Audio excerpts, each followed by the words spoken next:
Kalau Anda mau suatu hari bisa kembali ke kerajaan sorga, pastikan Anda hidup sesuai kehendak Bapa. Jangan hidup seenakmu dewe. Jangan hidup seenak-enaknya kita. Satu hari kita harus memberi pertanggungjawaban kepada Bapa di sorga. Ingat, Dia hakim yang adil. Dia akan mengadili semua orang sesuai dengan perbuatan mereka masing-masing, tadi kita baca. Matius 7 ayat 21, Yesus berkata, baca sama-sama. Bukan setiap orang yang berseru kepadaku, Tuhan, Tuhan, akan masuk ke dalam kerajaan sorga. Melainkan dia yang melakukan kehendak Bapakku yang di sorga. Baik-baik hidup di bumi. Taatlah sama Tuhan. Lakukan kehendak Bapa dalam hidupmu. Jangan ikut arus dunia. Jangan ikut pengaruh dunia. Amen. Dan berikutnya, pastikan Anda hidup takut akan Allah.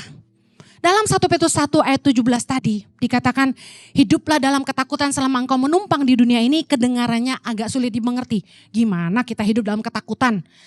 Mari kita lihat terjemahan sederhana Indonesia. 1 Petrus 1 ayat 17. 321. Ingatlah, Allah yang kita panggil Bapa itu tidak membeda-bedakan orang. Dia akan menghakimi kita semua sesuai perbuatan kita masing-masing.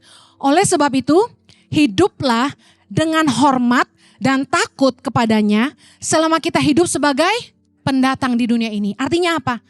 Hiduplah dengan hormat dan takut akan Allah. Amen. Pegang paspor sorgamu. Pegang imanmu kepada Yesus. Hiduplah dalam kehendak Bapa. Takutlah akan Tuhan.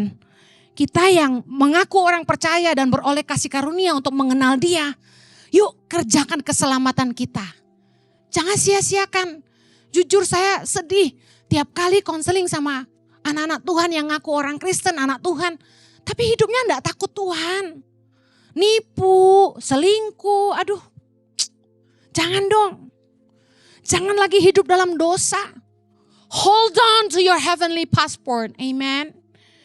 Ibrani 10 ayat 26 kita baca sama-sama. Sebab jika kita sengaja berbuat dosa sesudah memperoleh pengetahuan tentang kebenaran, maka tidak ada lagi korban untuk menghapus dosa itu. Ayat 27, tetapi yang ada ialah kematian yang mengerikan, akan penghakiman dan api yang dahsyat yang akan menghanguskan semua orang durhaka.